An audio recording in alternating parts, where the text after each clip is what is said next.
My dear viewers and learners, welcome, Namaskar.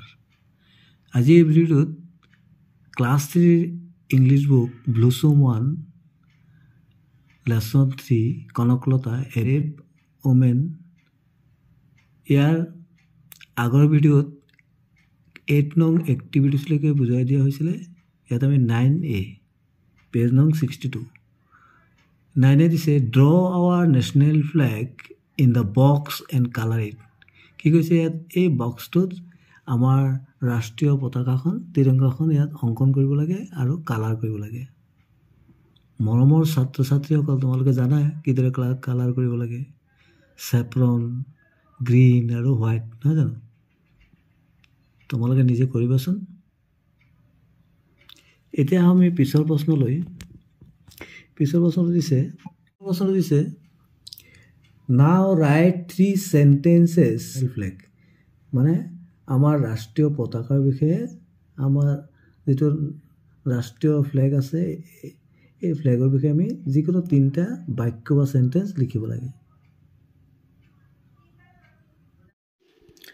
Our national flag is called Tiranga. It has 3 colors, saffron, white and green. We should respect our national flag.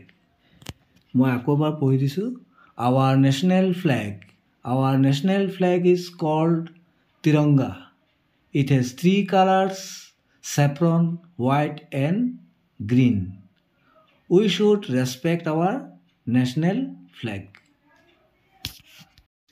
আমাৰ ৰাষ্ট্ৰীয় পতাকাখনত 3 ৰং আছে our national flag is called Tiranga আমাৰ ৰাষ্ট্ৰীয় পতাকাখনক কি বুলি কোৱা হয় তিৰংগা বুলি কোৱা হয় it has 3 colors তিনটা ৰং আছে saffron white and green গেৰুৱা বগা আৰু সেউজীয়া we should respect our national flag আমি আমাৰ ৰাষ্ট্ৰীয় পতাকাখনক সন্মান কৰিব লাগে মৰমৰ ছাত্ৰ ছাত্ৰীসকল তোমালোকে নিজৰ মতেও তিনিটা বাক্য লিখিব পাৰা মই জাস্ট এটা উদাহৰণ দি দিছো তোমালোকে এইদৰে লিখিব পাৰিবা বা নিজৰ মতেও লিখিব পাৰিবা 10 number look at the pictures এই ছবিবোৰ চাব কৈছে there are some famous personalities who contributed to their motherland in different ways এই কিছুমান মহান বা ফেমাস বিখ্যাত ব্যক্তিৰ কথা উল্লেখ আছে তেওঁলোকে কন্ট্ৰিবিউটেড মানে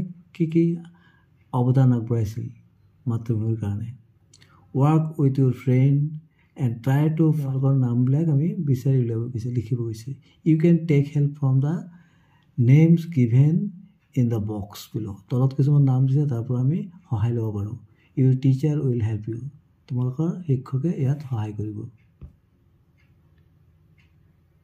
আমি নামকেইটা চাই লওঁ ইয়াত দিছে APJ আব্দুল কালাম সুভাষ চন্দ্ৰ বোস জ্যোতি প্ৰসাদ আগৰৱালা সৰোজিনী নাইডু বিষ্ণু প্ৰসাদ ৰাভা মহাত্মা গান্ধী এটা আমি ছবি চাওঁ এই প্ৰথম ছবিটো দিয়া আছে যে এইটো হ'ল তেখেত হ'ল মহাত্মা গান্ধী পিছৰটো সৰোজিনী নাইডু তাৰ পিছৰটো Netaji Subhash Chandra Bose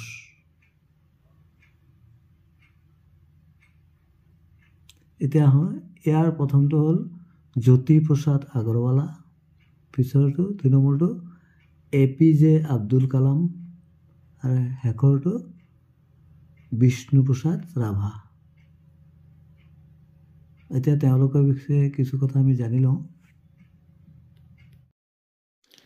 Mahatma Gandhi was a great freedom fighter তেওঁ এজন মহান স্বাধীনতা সংগ্ৰামী আছিল he taught us the importance of non-violence and peace তেওঁ আমাক কি শিকাইছিলে কিহৰ গুৰুত্ব শিকাইছিলে non-violence মানে অহিংসা আৰু শান্তিৰ he led India's freedom struggle against British rule তেওঁ ব্ৰিটিছৰ বিৰুদ্ধে স্বাধীনতা সংগ্ৰামত ভাৰতবাসীক কি কৰিছিলে আগুৱাই লৈ গৈছিল he led the famous salt march to Dundee to protest against the British salt tax ব্ৰিটিছে যেতিয়া নিমকৰ ওপৰত টেক্স লগাইছিল তেওঁ ডাণ্ডি যাত্ৰা কৰি সেই বিৰোধিতা কৰিছিল হি ষ্টাৰ্টেড স্বদেশী মুভমেণ্ট, তেওঁ স্বদেশী আন্দোলন আৰম্ভ কৰিছিল।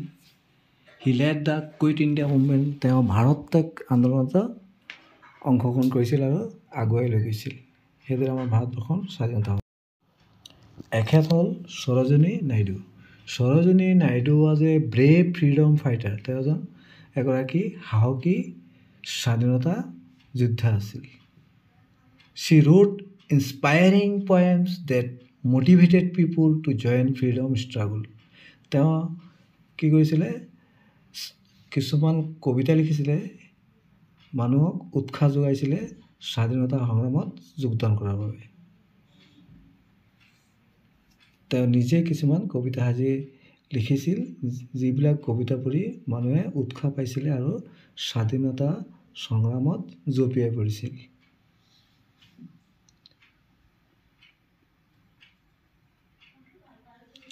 আকৌ এবাৰ পঢ়ি দিছোঁ। Sarojini Naidu was a brave freedom fighter, she wrote inspiring poems that motivated people to join freedom struggle. She fought for women's rights and education, তেওঁ কি কৰিছিলে, মহিলাসকলৰ অধিকাৰ আৰু শিক্ষাৰ বাবে তেওঁ যুঁজ দিছিল। She believed that women should have equal opportunities and be treated with respect, তেওঁ বিশ্বাস কৰিছিল যে মহিলাসকলৰ সমান অধিকাৰ পাব লাগে আৰু একেই সন্মান পাব লাগে পুৰুষসকলৰ দৰে। এখেত হ'ল Netaji Subhash Chandra Bose. Subhash Chandra Bose was a great Indian leader who played a significant role in India's freedom struggle. Subhash Chandra Bose এজন মহান ভাৰতীয় নেতা আছিল। তেওঁ কি কৰিছিল, ভাৰতৰ গুৰুত্বপূৰ্ণ ভূমিকা তেওঁ পালন কৰিছিলে ভাৰতীয় স্বাধীনতা সংগ্ৰামত। He led the Indian National Army against the British, তেওঁ নেশ্যনেল আৰ্মিক ব্ৰিটিছৰ বিৰুদ্ধে পৰিচালনা কৰিছিল। He was the founder of the, তেওঁ কি আছিলে, ফাউণ্ডাৰ আছিলে, কিহৰ ফাউণ্ডাৰ আছিলে, Azad Hind ফৌজৰ।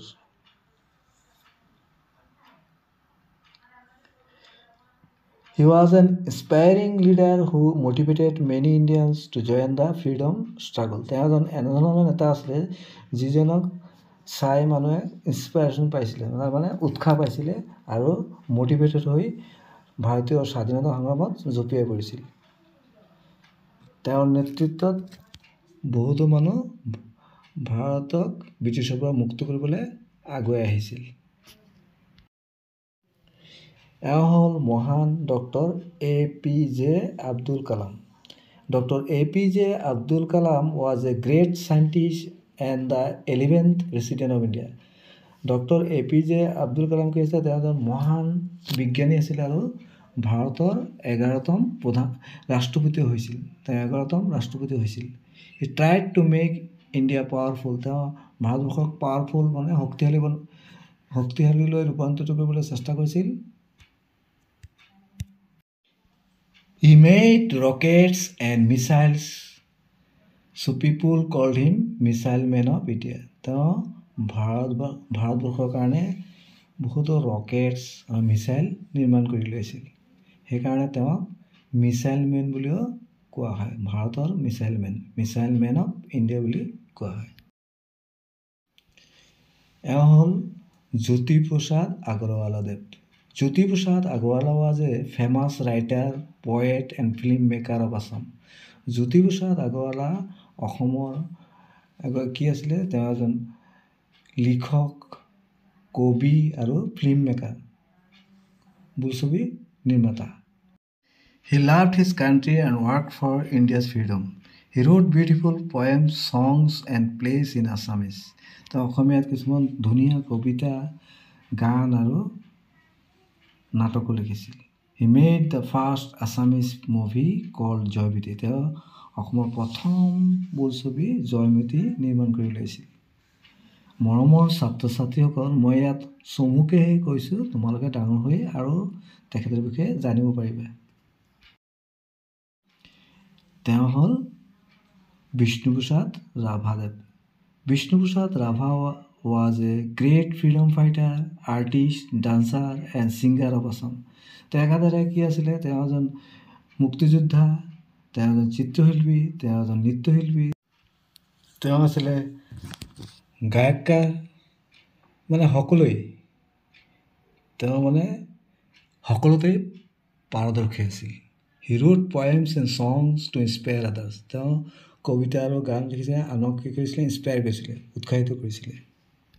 He is cold কলাগুৰু। তেখেতক কি বুলি জানে? তেখেতে কলাগুৰু হিচাপে।